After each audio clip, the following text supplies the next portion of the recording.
ছাত্রবাম কেন্দ্রীয় সমিতির M A Abu Taleb সংক্ষিপ্ত বক্তব্যের বিশেষভাবে অনুরোধ করছি। এম এ আবু তালেব যুগ না হবে কেন্দ্রীয় সংসদে।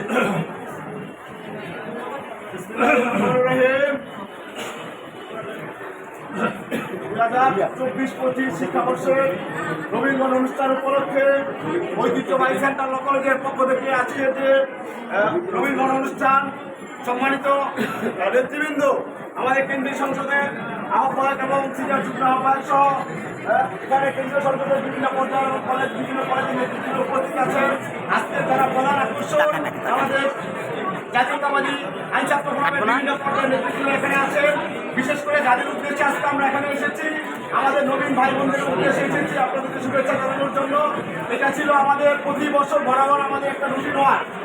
আমি যখন 13-14 সেশন ভর্তি হই তখন আমি এসে পেয়েছিলাম আমার বড় ভাই মিথুন ভাইকে, যিনি আমাদেরকে প্রবর্তন দিয়ে সহযোগিতা করেছিলেন।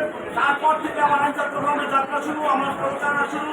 তখন আপনারা জানেন দেশে বেশি কায়দায় এই সকলের মুখ এবং সকলের বাচ্চাদেরটা বন্ধ করে ব্রিটিশ সরকারি সরকার খুলি হাসিনার প্রেরণা যখন এই সেন্টার লম্বে সাধারণ ছাত্রছাত্রীদের শিক্ষার বিকৃত বানানোর চেষ্টা করত, তখন আমরা জাতীয়তাবাদী আদর্শ উদ্বুদ্ধ হয়ে আমরা অনেক সুকৌশলে যে আপনাদের যারা নবীন ছিল তাদের পাশে থেকেছিলাম।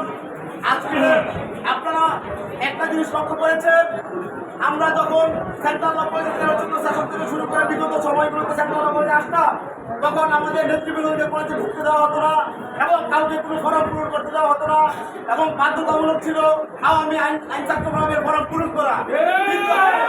অত্যন্ত ঘৃণিত এবং অত্যন্ত ন্যাক্কারজনক ঘটনা ছিল।